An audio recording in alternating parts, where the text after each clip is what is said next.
Halo semuanya, berjumpa lagi di Media Paduan Beragam.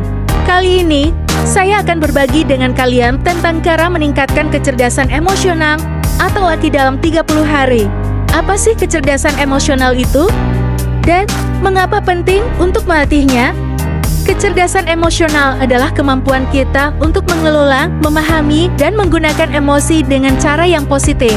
Kecerdasan emosional sangat penting dimiliki setiap orang untuk menjalin hubungan dengan orang lain dalam situasi apapun, termasuk rasa empati dan kemampuan mengatasi konflik yang dialami.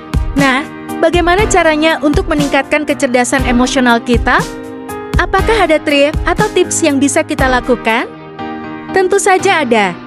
Dan saya akan memberitahu kalian 7 cara mudah untuk melatih kecerdasan emosional kita dalam 30 hari.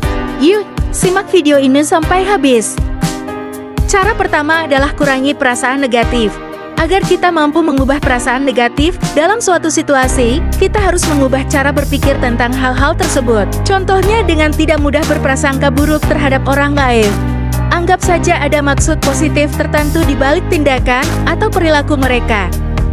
Cara kedua adalah menjadi pribadi yang lebih tenang saat sedang stres. Setiap orang pasti pernah mengalami stres dalam kesehariannya. Kebanyakan orang merasa tidak tenang saat mengalami kondisi tersebut. Ketika dalam situasi yang banyak tekanan, hal terpenting yang harus selalu diingat yaitu membuat diri tetap dalam keadaan tenang. Untuk membuat diri menjadi lebih tenang, kita bisa melakukan hal-hal positif lain untuk mengurangi stres, seperti berolahraga, memasak, berkebun, membaca, dan lain-lain. Cara ketiga adalah berlatih mengekspresikan perasaan yang sulit dilakukan. Dalam menjalankan kehidupan sehari-hari diperlukan tindakan untuk membuat batasan dengan seseorang, sehingga orang lain bisa tahu posisi atau kondisi kita saat itu. Hal tersebut mencakup melatih diri untuk memiliki pendapat tersendiri dan tidak terpengaruh orang lain tanpa harus berkata atau bersikap kasar. Katakan tidak saat menolak sesuatu tanpa merasa bersalah.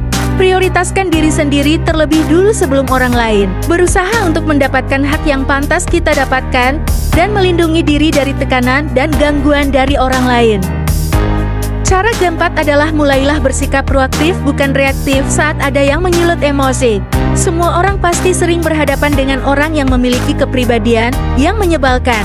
Kita pasti pernah atau sedang berada di lingkungan yang berisi orang-orang seperti ini. Orang-orang seperti ini akan merusak dan mempengaruhi kehidupan kita. Dalam menghadapi orang-orang seperti ini, cobalah untuk menenangkan diri terlebih dulu, terutama saat kita merasa sangat marah. Selain menenangkan diri, cobalah untuk melihat situasi dari sudut pandang orang tersebut.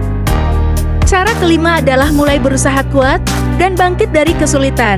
Dalam menjalani hidup tidak serta-merta selalu berjalan dengan lancar dan sesuai rencana. Ada kalanya setiap orang menghadapi kesulitan dan keterpurukan. Saat mengalami hal tersebut, jangan mudah menyerah atau putus asa. Cobalah untuk melihat sisi positif dari setiap masalah yang kita hadapi. Ingatlah bahwa setiap masalah adalah peluang untuk belajar dan berkembang. Cara keenam adalah kenali emosi yang kita rasakan. Selalu tanyakan pada diri kita sendiri apa yang sedang kita rasakan.